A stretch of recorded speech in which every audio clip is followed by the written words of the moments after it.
ماشاء اللہ لا حول ولا قوة الا باللہ العلی العظیم اعوذ باللہ من الشیطان الرجیم بسم اللہ الرحمن الرحیم الحمد للہ وکفی والصلاة والسلام علی عبادہ الذین اصطفی اما بعد فرب اشرح لی صدری ویسر لی امری واحلل عقدۃ من لسانی یفقہوا قولی وقل رب ادخلنی مدخل صدق واخرجنی مخرج صدق واجعل لی من لدنک سلطانا نصیرا بسم اللہ وباللہ وتوکلت علی اللہ قال اللہ تبارک و تعالی فی سورۃ البقرہ آیت نمبر 219 بسم اللہ الرحمن الرحیم یسألونک عن الخمر والمیسر قل فیہما اسم کبیر ومنافع للناس واسمہما اکبر من نفعہما وَيَسْأَلُونَكَ مَاذَا يُنْفِقُونَ قُلْ الْعَفْوَ كَذَلِكَ يُبَيِّنُ اللَّهُ لَكُمُ الْآيَاتِ لَعَلَّكُمْ تَتَفَكَّرُونَ فِي الدُّنْيَا وَالْآخِرَةِ وَيَسْأَلُونَكَ عَنِ الْيَتَامَى قُلْ إِصْلَاحٌ لَهُمْ خَيْرٌ وَإِن تُخَالِطُوهُمْ فَإِخْوَانُكُمْ وَاللَّهُ يَعْلَمُ الْمُفْسِدَ مِنَ الْمُصْلِحِ وَلَوْ شَاءَ اللَّهُ لَأَعَانَتَكُمْ إِنَّ اللَّهَ عَزِيزٌ حَكِيمٌ صدق اللہ العظیم۔ جیسے عرض کیا سورہ بقرہ مدینہ میں نازل ہوئی اور مدینہ میں اسلام کا وہ دور تھا جب احکام الہی بیان ہوئے ہیں اور وضاحت کے ساتھ جو عملی اسلام تھا وہ مسلمانوں کے سامنے پیش کیا گیا۔ مکہ تک تقریباً اصولی بات زیادہ چل رہی تھی اور اصولی پہلو تھے کہ قائل کیسے ہونا ہے، اعتقاد کیا بنانا ہے، ماننا کس کو ہے، توحید اور آخرت اس میں مرکزی نقطے تھے جن پر زیادہ زور دیا جا رہا تھا، اور تیسرا عنصر رسالت رسول کریم کا محور تھا۔ ان تین چیزوں پہ فوکس تھا مکہ میں جب تک تھے۔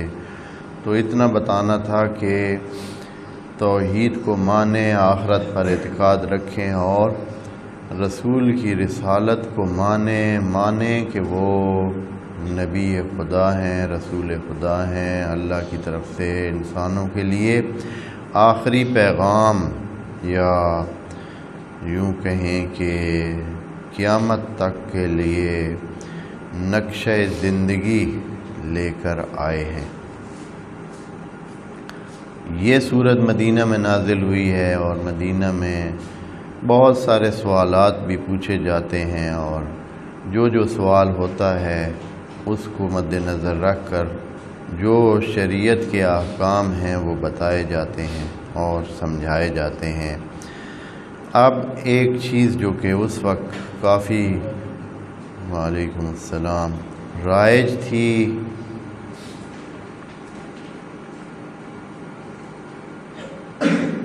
اور معاشرے کے بہت سارے افراد اس میں مبتلا تھے، وہ تھا شراب خواری اور جوا بازی، قمار بازی۔ یہ دونوں عنصر کافی رائج تھے، صرف اس زمانے میں نہیں رائج تھے، جب سے انسان ہے، جدھر جدھر بھی انسان ہے وہ ان چکروں میں پڑا ہی ہوا ہے۔ یہ جو ابھی بعض اوقات ادھر لکھتے ہیں نا کہ شراب نوشی ایام جاہلیت میں عام بیماری تھی، تو یہ جملہ بڑا ہی بے معنی قسم کا اس حوالے سے لگتا ہے کہ یہ جو چیز ہے یہ کسی ایک معاشرے کا خاصہ نہیں ہے، یہ پورے جہان میں ایک چیز ہے جو لوگوں میں پائی جاتی ہے اور سلسلہ ہے اس کا، اور اب پہلے سے بھی زیادہ ہے۔ پہلے تو بڑی ایسے بنانے کے طریقے نہیں تھے، بنانے کے لیے اسباب کم تھے، اب تو کارخانوں میں خوب جو ہے وہ بڑے طریقے سے بن رہی ہے اور سلسلہ ہو رہا ہے۔ تو سوال کیا گیا کہ اس بارے میں کیا حکم ہے اللہ، اور آپ جانتے ہیں نا کہ شراب کی وہ ذکر اس سے پہلے جناب یوسف کے قصے میں بھی موجود ہے، آپ جن کو یاد ہے یا نہیں، کہ یعنی ایک ایسی چیز نہیں ہے کہ اب سے یہ ہوئی ہے، یہ پہلے سے ایک رائج چیز ہے اور اس زمانے سے چل رہی ہے، یعنی اس سے بھی پہلے حتیٰ جب سے انسان آیا ہے اور اس نے کھانے پینے کی چیزوں کے سلسلے شروع کیے ہیں اور اس کو جب پتہ چلا ہے کہ کیا ہوتا ہے، تو یہاں سوال یہ ہے کہ لوگوں نے پوچھ لیا کہ بھئی یہ تو بڑی رائج چیز ہے، عام ہے، سلسلہ ہوتا ہے، تو اس کا کیا حکم ہے؟ چونکہ بہت سارے لوگوں کا کاروبار اس سے وابستہ ہے، بہت سارے لوگوں کے اموال اس سے وابستہ ہیں، اور ایک پورا سسٹم ہے کاروبار کا ان دونوں چیزوں بارے میں۔ اس وقت بھی مناسب حد تک یہ تھا، اب تو یعنی یہ شاید ابھی میں آپ کو بتاتا ہوں کہ قرآن نے وہ پورے انسانوں کے جو معاشرتی ڈھانچہ ہے قیامت تک کو نظر میں رکھ کر یہ بات کی ہے جو ابھی ہم پڑھنے جا رہے ہیں۔ شاید اس کو انہوں نے بس یہی سمجھا کہ کچھ جاہل لوگوں نے، عربوں نے، چونکہ وہ شراب پیتے تھے اور جوا بازی کرتے تھے، قمار بازی میں مبتلا ہوتے تھے، تو انہوں نے سوال کر لیا اس طرح۔ حالانکہ اس طرح نہیں ہے، قرآن کی جو بیان ہے جیسے کہ ابھی آ رہا ہے، اشارہ کرتا ہوں، تو وہ پوری کائنات کے تمام انسانوں کے لیے خدا کریم مد نظر رکھ کر اس چیز کا جواب دے رہا ہے اور بتا رہا ہے کہ کیا ہے، اور یہ حیرت ناک ہے، میں بھی اس کو کہ قرآن اس وقت جو ہے اس کی یہ صورتحال بیان کر رہا ہے کہ یہ کیا چیز ہے، یہ جو شراب ہے اور یہ جو جوا ہے، اس کی کیا اہمیت ہے انسانی معاشروں میں۔ مفسرین نے سادہ ہی الفاظ میں بس وہ جوا کھیل لیتے تھے عرب، اور جیسے کہ یہ بس صرف ان کا خاصہ تھا اور وہ شراب پیتے تھے، اور اس طرح ایسا نہیں ہے، یہ چیز تمام معاشروں میں موجود ہوتی تھی۔ پھر اسلام نے آ کر منع کیا تو کچھ اسلامی معاشروں نے کیا کیا، پرہیز کرنا شروع کر دیا اور پرہیز کیا، اور پھر مسلمان جو سچے مسلمان تھے انہوں نے پرہیز کیا۔ پھر بھی ابھی بتاتا ہوں کہ کیسے یہ اب بھی تمام اسلامی ممالک میں، دوسرے تو ہیں ہی، دوسرے تمام اسلامی ممالک میں یہ چیز موجود ہے اور بڑے پیمانے پر موجود ہے۔ میں انشاءاللہ تھوڑا بتاتا ہوں اس کے آگے۔ یسألونک، پہلے اس تھوڑا سا الخمر پر بات کر لیتے ہیں چونکہ ٹائم ممکن ہے بچے یا نہیں۔ یسألونک عن الخمر، یہ پوچھتے ہیں آپ سے خمر کے بارے میں۔ المیسر بھی آگے ہے، والمیسر، اور میسر کے بارے میں۔ خمر کیا ہے؟ پہلے تو خمر کی وضاحت ہونی چاہیے، تب جو ہے نا صحیح مسئلہ سمجھ آئے گا۔ خمرہ اور خمر کا جو مادہ ہے یہ پردے کے لیے استعمال ہوتا ہے، ڈھانپنے کے لیے استعمال ہوتا ہے، کسی چیز کو چھپانے کے لیے استعمال ہوتا ہے خمر۔ ہاں، فَلْيَضْرِبْنَ بِخُمُرِهِنَّ، وہ خواتین کے حوالے سے ہے کہ اپنے خمار کو کیا کریں، وہ آگے تک اپنے سینوں کو ڈھانپنے کے لیے استعمال کریں. خمار کا لفظ وہاں بھی استعمال. تو آپ کو یہ بھی بتایا ہوا ہے نا کہ قرآن میں یہ نہیں ہے کہ بس ایک لفظ ہے اس کو ادھر اس معنی لے لیا، دوسری جگہ دوسرا لے لیا، تیسری جگہ تیسرا معنی لے لیا. ایسا نہیں ہے. قرآن میں بڑا ہی دھیان سے ایک ہی معنی ایک لفظ کا لیا جاتا ہے. اگر دوسرا معنی لینا ہو تو اس کے لیے قرینہ، واضح قرینہ رکھا جاتا ہے کہ اس کا دوسرا معنی یہاں مراد ہو سکتا ہے، یا اگر کنایہ لینا ہو تو اس کے لیے قرینہ موجود ہوتا ہے. تو خمار اصل کیا چیز تھی؟ اصل یہ تھے یہ جو خمر بنتا ہے نا، یہ تخمیر کا ایک عمل ہوتا ہے. تخمیر کا عمل آپ جانتے ہیں وہ اس طرح ہوتا ہے جیسے دہی ہے. آپ دہی جو بناتے ہیں یہ دودھ کو تخمیر کرتے ہیں. دودھ کو کیا کرتے ہیں؟ تخمیر کرتے ہیں، یعنی ایک خاص قسم کے عمل سے اس کو گزارتے ہیں تو پھر وہ کیا بن جاتی ہے؟ دہی. عربی کے اصلی لفظ کے لحاظ سے یہ بھی خمر ہے. آٹا جو ہوتا ہے آپ اس کو کیا کرتے ہیں؟ تخمیر کرتے ہیں. آٹا ابھی خمیرہ آٹا ابھی یہ تو اردو میں بھی استعمال ہوتا ہے، ہاں خمیرہ، بلکہ یہ تو دوسری زبانوں میں بھی خمیرہ کے نام سے استعمال ہوتا ہے. یعنی حتیٰ دوسری جو لوکل لینگویجز ہیں زبانیں ہیں ان میں بھی حتیٰ یہ خمیرہ کا لفظ. تو تخمیر کا عمل انسانی زندگی میں بہت ہے. یعنی ایک چیز کو کسی پروسیس سے گزار کر اس کی دوسری شکل لینا جس سے فائدہ ملتا ہے، انسان کی صحت کے لیے ہوتا ہے، انسان کی جو جسمانی ضروریات ہیں ان کے لیے ہوتا ہے. تقریباً دوائیں بہت ساری ایسی ہیں کہ وہ تخمیر کے عمل سے گزرتی ہیں، اور کھانے پینے کی کتنی چیزیں ہیں جو تخمیر کے عمل سے گزرتی ہیں. آپ ایک تھوڑے کچھ ٹائم کے لیے اس کو پہلے اس تخمیر جو ہے وہ اس کو گرمی دینے کے لیے آلات اتنے موجود نہیں تھے، تو وہ کپڑے کے اندر اس کے اندر کپڑے کے نیچے اس کو ڈھانپ دیتے تھے. تو اس کو کہتے تھے کہ یہ خمار کے عمل سے گزرا ہوا ہے. اسی لیے آپ کو یہ بتانے میں یعنی آپ پڑھ لیں گے قرآن میں بھی ہے کہ انہار من خمر، جنت میں کیا ہوں گی؟ انہار ہوں گی، نہریں ہوں گی. کس چیز کی؟ خمر کی نہریں ہوں گی. الخمر کی نہیں کہا ہے، خمر کی نہریں ہوں گی. خمر کی نہریں ہوں گی یعنی آپ یوں نہ سمجھیں کہ بس بھائی خالی دودھ ہوگا، جیسے کہ من لبن کی نہریں ہوں گی. بتایا ہے نا لبن کی نہریں ہوں گی قرآن میں، یا اصل جو کہ شہد ہوتا ہے اس کی نہریں ہوں گی، یہ تو بتایا ہے. تو آپ یوں سمجھیں کہ یار صرف بس اصل کی نہر ہوگی، کیا کریں گے اصل یعنی شہد کی نہر کو جو ہے وہ. تو خدا کریم نے دوسری اگلی جگہ کہا ہے کہ انہار من خمر، خمر کی ہوں گی. یعنی ایسے نہ سمجھیں کہ صرف ایک ہی چیز یکسانیت ہوگی، نہیں، اس میں تخمیر کا عمل ہو کر اس کو کاکٹیل کی صورت دے کر اس کو مختلف شربت اور مختلف چیزیں بنی ہوئی وہ بھی ہوں گی. یعنی ہر قسم کے جو ابھی رائج ہیں یا اس سے بھی بڑھ کر وہ تخمیری عمل سے چیزیں گزار کر آپ کو دی جائیں گی. بس خمر اپنی اس لفظ میں کوئی بری چیز نہیں ہے. یہاں جو لفظ لگا ہوا ہے الخمر ہے، دھیان یہ کرنا ہے.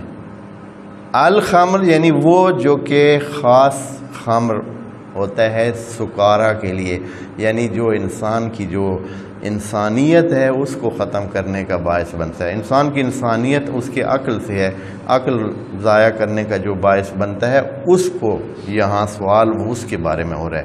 یہ خاص تخمیر ہے، خاص خمر ہے اس کے بارے میں. ہر خمر کی بات یہاں نہیں ہو رہی ہے. قرآن نے دوسری جگہ پہ کئی جگہ پہ اور بھی اس طرح استعمال کیا ہے جہاں یہ مراد نہیں ہے، یعنی اس کا جو منفی اور حرام معنی ہے یہ مراد نہیں ہے خمر سے. تو یہاں الخمر استعمال ہوا ہے. پس سوال ایسے خمر کے بارے میں تھا جو کیا ہوتا ہے، جو خاص خمر ہے، یعنی جو انسان کو نشہ دیتا ہے، جو سکر کا باعث بنتا ہے. اصل چیز جو حرام ہے وہ سکر ہے.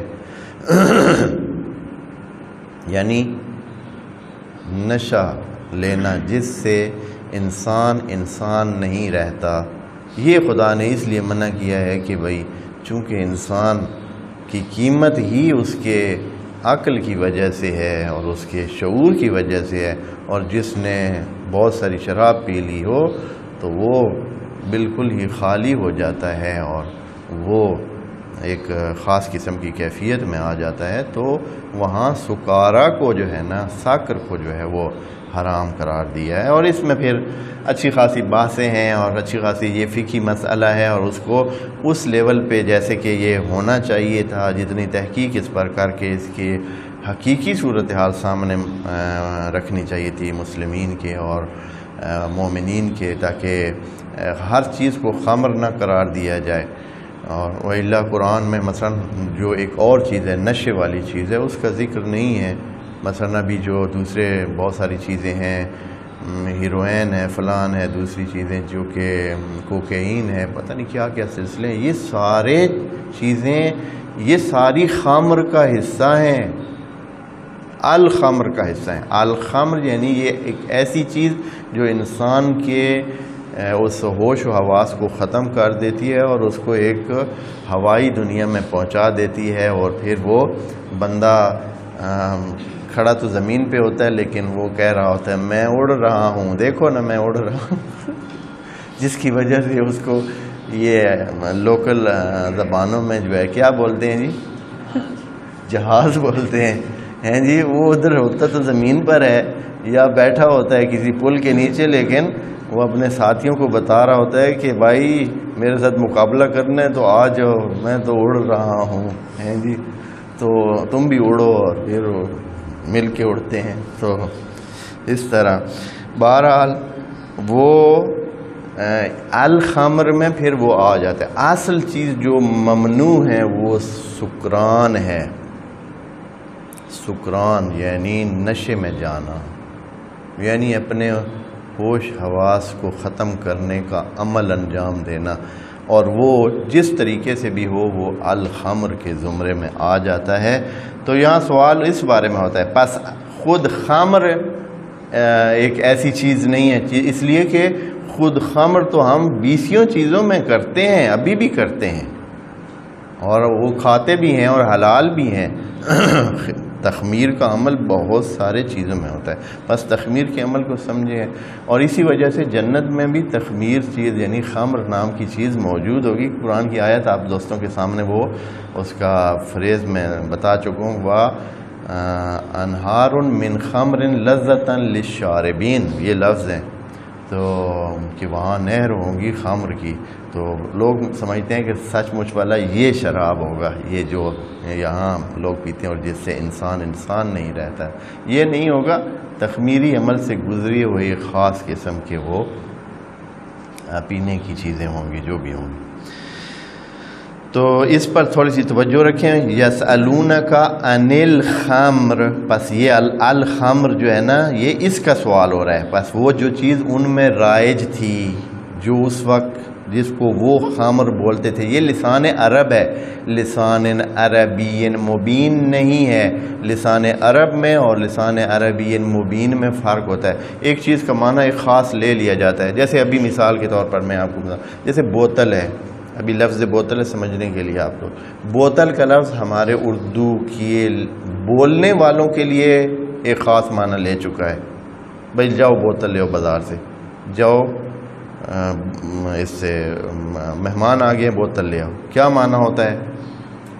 یہ اردو نہیں ہے، اردو کے حوالے سے یہ غلط ہے، جو اصلی اردو ہے اس میں بوتل صرف خالی بوتل کو کہتے ہیں، اس ڈرنک کو یا یہ جو خاص قسم کا مشروب ہے اس کو بوتل نہیں کہتے ہیں، لیکن بولنے والے جو ہے آپ اسی کو ہی بوتل کہہ رہے ہیں، اسی خاص مشروب کو ہی بوتل کہہ رہے ہیں۔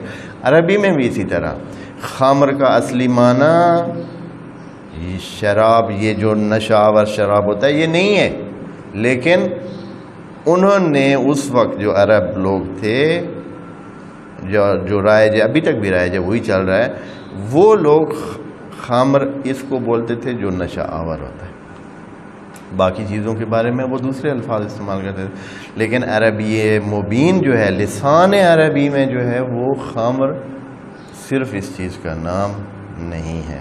بس یہاں تاکہ اس عام وہ جو اصلی معنی ہے اس سے نکل کر خاص معنی اس کا ہو جائے، الف لام لگا دیا ہے کہ یہ الخمر یہ والا مراد ہے۔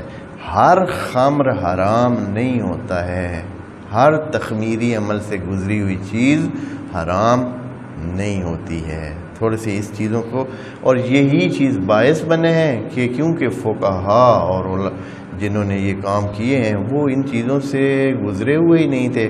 مزے کی کتنی اور بڑی عجیب بات بھی ہے کہ جو علماء ہیں جنہوں نے کتابیں لکھی ہیں، یہ بڑے عالم تھے، بڑے ہی سمجھدار تھے اور صحیح پڑھے لکھے انسان تھے۔ کتابیں لکھنا آسان نہیں ہے، لیکن انہوں نے جن سے علم لیا ہے وہ ان پڑھے تھے۔ کتنی حیرت والی صورتحال پیدا ہو جاتی ہے کہ انہوں نے ان کو کہا کہ جو انہوں نے بولا وہ ٹھیک ہے، حالانکہ وہ لوگ پڑھے ہوئے نہیں تھے۔ سب کو معلوم ہے کہ اصحاب رسول میں جو بھی ایمان لے آتا، جو بھی قریب بیٹھتا، وہ احادیث سنتا اور پھر آگے نقل کرتا تھا، یا یہ ہے کہ کچھ نہ کچھ اس کو سمجھ آتی تھی تو وہ اپنا آئیڈیا دے دیتا تھا۔ قرآن کی تفسیر کے حوالے سے بھی اسی طرح جو 7-8 صحابی یا 10-12 جن کے نام آتے ہیں، ان میں سوائے ایک کے یا 1-2 کے کوئی اس طرح پڑھے لکھے ہوئے تو نہیں تھے وہ، لیکن وہ حدیثیں نقل کر رہے ہیں۔ اب انہوں نے کتنی لغت جو ہے ان کو آتی تھی، کتنے وہ جو ہے ماہر تھے، اسی لیے تو انہی 8-10 میں ہر ایک علیحدہ بات کر رہا ہے۔ ابن عباس کہہ رہا ہے یہ، ضحاک کہہ رہا ہے یہ، زہری کہہ رہا ہے یہ، شعبی کہہ رہا ہے یہ، وہ جو 1-2 اور ہیں سعید خدری کہہ رہا ہے یہ، یعنی ایک ہی آیت کے معنی میں ہر ایک علیحدہ بات کر رہا ہے، یعنی جو اس کو سمجھ آتی ہے وہ کہہ رہا ہے، اور پھر مفسرین نے آگے وہی بات لی۔ نبی سے تو کوئی نقل ہی نہیں ہوا ہے نا، نبی سے تفسیر قرآن نقل نہیں ہوئی ہے کہ نبی نے تفسیر قرآن کی ہو، بتایا ہو کہ اس کا یہ معنی ہے، اس کا یہ معنی ہے۔ پھر اس کے بعد آئے ہیں ساتھ ہی نبی کی رحلت بہت جلدی ہو گئی، ساتھ ہی جو ہے اہل کتاب جو بہت ڈھیر تھے ادھر تھے، اور کئی انہوں میں سے مسلمان ہوئے تھے، انہوں نے اپنی ساری معلومات آ کر ان کے ساتھ شیئر کی، جو ان کو پہلے اپنے قصوں کے بارے میں جناب موسیٰ کے حوالے سے قصے سلسلے سارے معلوم تھے، ساری آ کے۔ وَإِلَّا حابیل اور قابیل کا نام کس نے بتایا ہے؟ وہ انہوں نے بتایا کہ اس کا نام ایک حابیل تھا، ایک کا قابیل تھا، یا یہ ہے کہ ہوا کا نام کس نے بتایا؟ وہ انہوں نے بتایا کہ یہ تھا اور یہ تھا۔ یا مثلا دوسرے جو بہت سارے سلسلے ہیں جن کی تفصیلات جو ہیں وہ ساری انہیں بہرحال بات کرنے کا مقصد یہ ہے کہ آپ دوست سمجھیں ان چیزوں کو اور آئیں قرآن کی طرف آئیں اور سمجھیں، اپنے آپ کو بچائیں اس عام ریوڑ سے جو کہ ابھی چل رہا ہے، اور سارے ہی اس ریوڑ میں آگے ہانکے جا رہے ہیں اور جا رہے ہیں۔ آپ لوگ آئیں، کچھ اپنے تعلیمی لیول بڑھائیں اور قرآن کی طرف آئیں اور سمجھیں اور سمجھائیں۔ یسألونک عن الخمر، یہ لوگ سوال کرتے ہیں خمر کے بارے میں، پس سمجھ آ گئی کہ یہاں الخمر لیں، نہ لیں صرف خمر، صرف شراب یا خمر کی بات نہیں ہو رہی ہے، الخمر کی ہو رہی ہے، یعنی وہ جو عرب لوگ اس وقت الخمر جس کو خمر کہتے تھے۔ والمیسر، اور اسی طرح میسر یسر سے ہی ہے نا، تو میسر یعنی آسانی سے جو پیسہ حاصل ہو جاتا ہے ظاہراً، کیونکہ جوئے میں آسانی سے بندہ جو ہے وہ اوپر بھی جا سکتا ہے اور بڑی آسانی سے نیچے بھی آ سکتا ہے، تو شاید دونوں کو ملا کر انہوں نے میسر کا لفظ بنایا ہوا ہے کہ جو آسانی سے پیسہ حاصل بھی ہو سکتا ہے اور آسانی سے آپ کی جیب سے نکل بھی سکتا ہے۔ ہاں، ایک ہی داؤ پیچ میں جو ہے وہ آپ کروڑوں کے مالک بن سکتے ہیں، اور ایک ہی داؤ پیچ میں آپ زیرو بھی ہو سکتے ہیں، تو اس لیے میسر۔ تو کل یہاں خدا کریم نے بہت خاص قسم کا جواب دیا، کل فیہما اسم کبیر، پہلے تو یہ کہ ابتدا سے یہ بتا دیں کہ یہ بڑی بھاری بھرکم چیز ہے۔ اسم کا مطلب ہوتا ہے، اصلی جو اس کا معنی ہے اس کا معنی ہوتا ہے بھئی یہ ایک بھاری چیز ہے، یعنی جو انسان کے اوپر اگر آ جاتی ہے تو انسان بیٹھ جاتا ہے، زمین گیر ہو جاتا ہے، پھر سمجھیں کہ وہ ناقابل عمل ہو جاتا ہے، بیکار ہو جاتا ہے۔ اسم ہے، ایک بہت بڑا وزنی چیز ہے جو انسان پہ آ جاتی ہے اگر کوئی اس کا مرتکب ہو۔ فیہما اسم کبیر، اس میں بہت بڑا گناہ ہے، اس وجہ سے اس کو گناہ بھی پھر کہا گیا، کیونکہ جو چیز انسان کو بیکار کر دے، جو انسان کو کسی کام کا نہ رہنے دے، ہلنے نہ دے، وہ بالکل وہاں ہی دب کے رہ جائے کسی چیز کے نیچے، تو وہ تو سمجھیں گناہ ہی ہے نا۔ تو اس لیے اسم ہے، اسم ہے، فیہما دونوں میں اسم ہے، لیکن ساتھ ہی اللہ تعالیٰ نے کیا جملہ کہا ہے، وَمَنَافِعٌ لِلنَّاسِ، اور اس میں منفعت ہے للناس، اور مفسرین بیچارے اتنی بھی نہیں توجہ کرتے کہ یہاں للناس کہا ہے، لکم بھی نہیں کہا ہے، للبعض بھی نہیں کہا ہے، اس زمانے کے لوگوں کے لیے بھی نہیں کہا ہے۔ تو انہوں نے کیا سمجھا اس سے سمجھا ہے کہ تھوڑا بہت شراب بعض اوقات دوائی کے طور پر بھی تو ڈاکٹر بتاتے ہیں بعض لوگوں کو، ہاں تو اس میں کچھ نہ کچھ فائدے بھی ہیں، ہاں یہ معنی لیا ہے کہ بھائی مثلا جب دوائی کے لیے بتایا جاتا ہے یا دوسرے کسی خاص عمل کے لیے یا کسی اس کے لیے ضرورت کے لیے انسان پی لیتے ہیں، تو اتنا بھائی یہ مراد ہی نہیں ہے اصلا۔ فیہ منافع للناس، یہ دونوں عمل انسانی تجارت کا بہت بڑا حصہ رہے ہیں پہلے سے، ہزاروں انسان اپنا رزق اور روزی اس سے کماتے ہیں، اس سے مربوط کاموں سے، شراب اور جوا سے، اور ابھی بھی اس زمانے میں بھی بہت بڑا تجارتی سلسلہ جو ہے وہ اسی کا ہوتا ہے۔ جہان کی تجارت میں اگر شراب کا حصہ دیکھا جائے تو آپ کو ایک بڑا حصہ نظر آئے گا۔ جہان کے جو ٹیکس کلیکشن میں دیکھا جائے تو جوئے کے کاروبار سے وابستہ ابھی امریکہ کے بعض ریاستوں کا سارا پیسہ ہی جوئے سے آ رہا ہے۔ ایک کاروبار ہے، کروڑوں انسانوں کا کاروبار ہے، کروڑوں انسان اس میں پیسہ ڈال رہے ہیں، پیسے کی سرکولیشن اس سے بہت بڑھتی ہے اور ہوتی ہے اور کر رہے ہیں۔ کس ملک میں نہیں ہے، حتیٰ دبئی تک میں بھی، دبئی اور دوسرے یہ اسلامی ممالک جو ہیں ان تمام میں یہ سارے سلسلے چل رہے ہیں۔ اور پھر یہ جو شراب کی تجارت ہے، میں نے پہلے کہا ہے نا ایک، تو اس کی وضاحت کے لیے اب کہتا ہوں کہ یہ تمام ممالک میں رائج ہے، اور ایک چونکہ زندگی کا حصہ ہے ان کا، یعنی 1.5 ارب مسلمان ہیں تو 5 ارب جو ہے وہ کیا ہیں، غیر مسلم ہیں، اور ان کی اس میں کوئی وہ نہیں ہے۔ اگر آپ لوگوں کو پتہ نہیں ہے، اگر کبھی پچھلے سال یا اس سے پچھلے سال یہاں کرونا آیا تھا، کرونا یاد ہوگا جن کو، کرونا کے دور میں جب جس دن چھٹی ہوتی تھی، جس دن بھائی 2 گھنٹے وقفہ ہے، سب نے گھروں میں بیٹھنا ہے، 2 گھنٹے کے لیے وقفہ دیا جاتا تھا، انڈیا میں کلومیٹروں کے حساب سے جو ہے نا لائنیں لگتی تھیں، روٹی کے لیے، پانی کے لیے، شراب کے لیے۔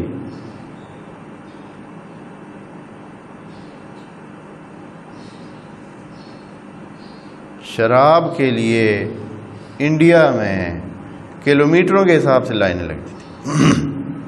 کوئی جو ہے وہ پھر ہر ایک پورے ہفتے کا لے کے جاتے، بھائی شراب ہی نہیں مل رہی تھی، بڑی مسئلہ بنا ہوا تھا۔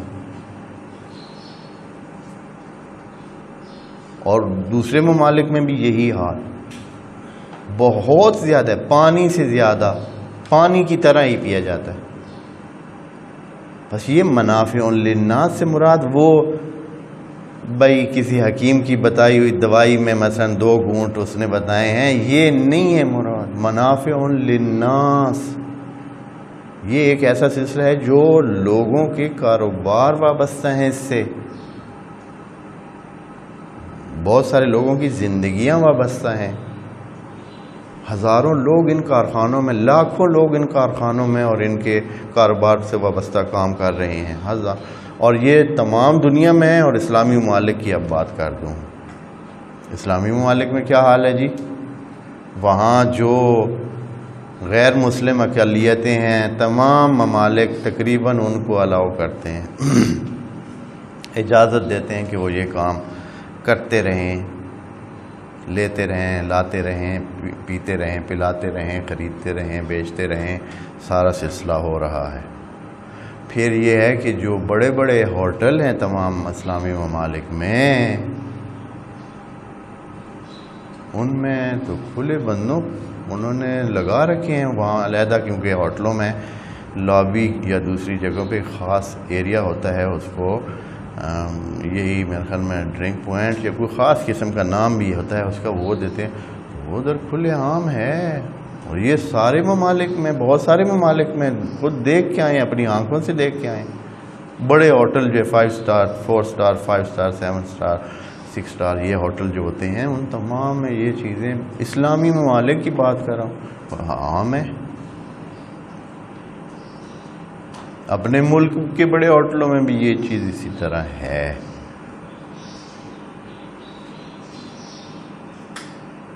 بس یہ کوئی چھوٹی چیز نہیں ہے، نہ تھی پہلے نہ اب ہے، جہان میں ایک رائج ہے۔ امریکہ کے بعض شہر ہیں اور مشہور ہیں بڑے جوئے کے حوالے سے، کسی کو ہے کوئی اندازہ؟ کسی شہر کا نام آتا ہے کسی کو کہ جو اس حوالے سے دنیا میں ٹاپ ہے؟ وہاں کہتے ہیں کہ یہ لاس ویگس، ٹھیک ہے، لاس ویگاس، وہ 80% یا 70% ان کا جو ٹیکس کی آمدن ہے وہ جوئے سے ہے۔ یعنی پورا جو ریاست ہے، وہ جو گورنرشپ ہے، یا وہ جو کیونکہ ریاست ہائے متحدہ امریکہ کہتے ہیں، تو وہ ریاست، ایک ریاست، یعنی جیسے ہمارے ہاں صوبے ہوتے ہیں وہاں ریاستیں ہیں، لیکن وہ ذرا مستقل ہیں، زیادہ مستقل ہیں اور بڑی بھی ہیں۔ ہمارے ملک جتنی ہیں ممکن ہے اس سے بھی، ملک سے بھی بڑی بڑی ریاستیں بھی ہو سکتی ہیں، کیونکہ خود ملک بہت بڑا ہے۔ تو پوری ریاست کا جو خرچہ نکل رہا ہے، جو ٹیکس کلیکٹ ہوتا ہے، وہ اس میں سے 80% وہ ہے جو جوئے کے کاروبار سے ہے، میسر سے ہے۔ ابھی یہ جو لاٹری ہے کتنے ملکوں میں ہے بھائی؟